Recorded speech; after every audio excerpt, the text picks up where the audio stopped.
Is it true that that Jim Johnston was actually part of the band as well? Yeah, he was. He was. If you ever actually see a picture of the band, it's pretty easy to kind of pick him out. He was. He was the one that, he had the glasses. He was a little older. He was a little older than us.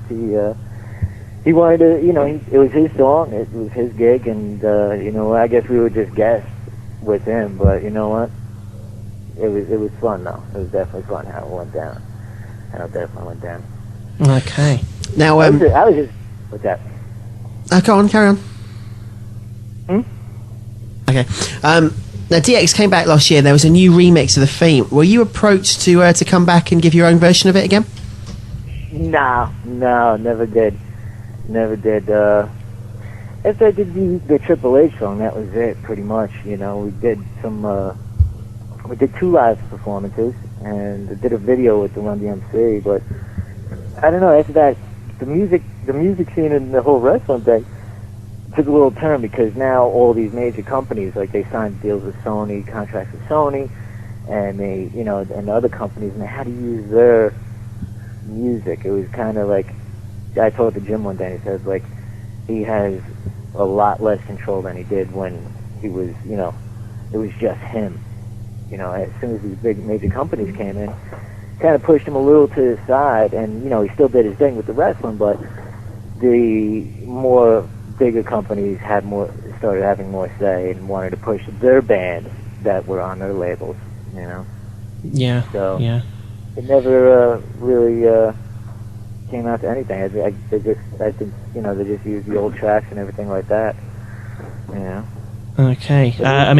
As we've literally just before we called you, listened to the new version of the DX track. They've kind of remixed it a little bit. It's the same song, but they've boosted up the guitars a bit, and put a bit more of a rock sound behind the guitars, and took some of the echo off the vocals. And I'll send you a copy of it as well if you want, because it'd be interesting for you to hear what they've done with it. Just changed it up a little bit.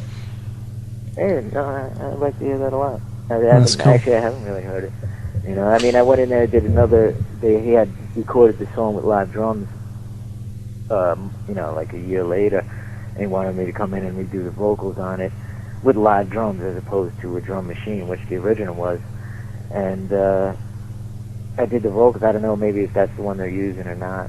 He changed it up just instrument-wise. More of a live sound, I guess, as opposed to a sterile drum machine kind of sound. What were your opinions of the actual DX members when you met them? Obviously, Shawn and Triple H. They were really cool. Really cool. Basically, I'm going to go 99% of those guys were really, welcoming to it. Drew was part of it, and he was running around taking pictures with everybody, and they were all willing to do anything he pretty much asked, Yeah, stuff's not, just being nice or anything. They were all they're all like these 6'2", 280 pound dudes who were like, the stereotypical gentle giants, basically. They're all like, hey man, how you doing? Guys. And, whatever, it was fun. Like Triple H, let me take a picture of me pinning him on the mat. I have a picture of us comparing biceps. I'm like 140 pounds, and we're like comparing biceps, like making muscles. So yeah, they're all real nice, sweet guys. They were all there to have fun. They were all there. It's their job, but you know what? They're not intimidated. If somebody new comes in, they're always welcoming. There was one guy that was kind of an idiot. I remember the Billy Gunn guy. He was kind of had this attitude towards, I remember, I think even Drew was asking to take a picture. He's like, hey, can you hold me up over your head? Because that guy was huge. And he was just like, nah, don't, and he just walked away. Said,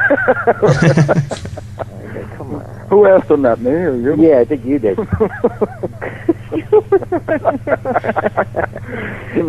was a lot of fun. It was definitely a lot of fun doing the live events with them. That's cool. Any funny stories coming out of it? It was just being treated like we're from New York and we went up to Boston and it was like they put us in this really nice hotel. We were there for 3 days, and they rented a rehearsal area for us, and it was just like being treated like the quote-unquote rock star kind of thing, you know, and just that whole thing was very memorable, you know. But the thing that sucked about it was you come back on a Tuesday, and, you know, the next day you got to go to work. You go from, like, playing at Madison Square Garden to, you know, construction the next day.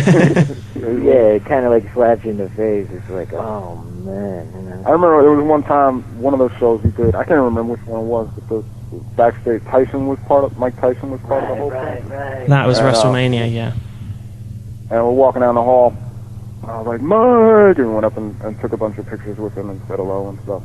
And then I gave him a CD of my band at the time, my band Yummy. And there was a song on the CD, on the back of the CD, called Titty Ball Bitch. So whatever. So I gave him the CD. Time went by. We went out and did the national anthem, actually. And we came back walking down the hall, and he had a bunch of people around him. And I guess he had watched us perform, on, you know, on the TV in his room, in his dressing room. And we come walking down the hall, and he goes, wait, hold on. He's pushing everybody away. He's like, let me talk to my boys. And he puts, like, an arm around my shoulder and an arm around Stokes' shoulder, Chris's shoulder, and walks us down the hall and goes, so what are you guys up to? And he's sitting there talking to us, and he's just asking us what we're doing, and we're explaining, you know, what we do outside of the wrestle, WWF stuff. And so it got to a point in the conversation where not much was being said, and he looked like he didn't really understand, because we were going, well, you know, Chris has a band and I have a band and blah blah blah, and then Chris said, yeah, his band is that CD that he gave you, and I guess he wasn't really understanding what we're talking about, but all he said was, Titty Ball Bitch. And we both started cracking up. We were like, wah! And I guess, you know, he got a good response, so he actually said it again. He went, Titty Ball Bitch! And we just made us fucking laugh more. But yeah, he was super friendly. All those guys were really yeah. nice. Yeah, no, Tyson was definitely... And It was a little intimidating. Like, you know, here we finally meet Tyson, and we're hanging out, and it was like, so what's up? Yeah, it was like we were looking at each other, and it was.